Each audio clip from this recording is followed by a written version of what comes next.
Hi, my name is Jane Graves and I'm a green enthusiast here with Susan from Practically Green. And Susan's going to give us some details about why some things that are added into our food aren't so healthy and good for us.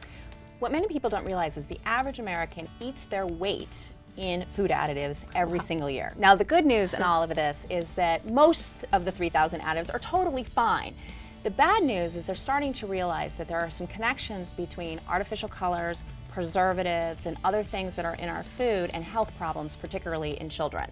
So tell me about trans fats. So trans fats are created when vegetable oil goes through a process called hydrogenation. And so if you look on a label and you see anything that says partially hydrogenated, then you know that's a trans fat. And the reason trans fats are really bad, so bad in fact that the state of California just banned it in 2010 from cooking oil, is because it raises the bad cholesterol level and lowers your good cholesterol level, sort of the the double whammy of fats. And as a result, it's a big contributor to heart disease and heart problems. So you want to look and avoid this and find either hydrogenated oils or avoid anything with the word shortening. Right, now, so what are the maybe most likely products that we'd find? So it's often in baked goods. And for example, if you look at the label of muffins, cookies, crackers, etc., you'll see this one, for example, says partially hydrogenated soybean and or cottonseed oil.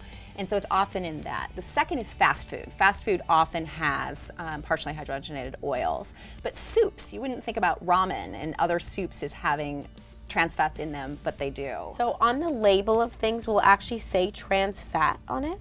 They do now, and so if you look underneath total fat, they'll break it into things like saturated fat and trans fat. So this has 1.5 grams of trans fats in it.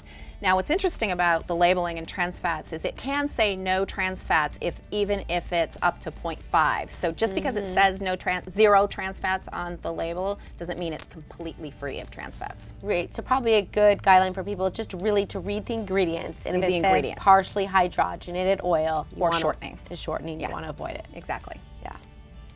Once again, this is Jane Graves and Susan Hunt-Stevens from Practically Green. I want to thank you so much for joining us today. It was great to be here, and we encourage all of our viewers to come take the quiz at Practically Green, find out how green you are, and you get practical suggestions of things you can do next to live a healthier and greener life. Thanks so much for watching. Be sure to subscribe and check out more of our great videos. And if you want more tips on going green, send us an email at request@mahalo.com.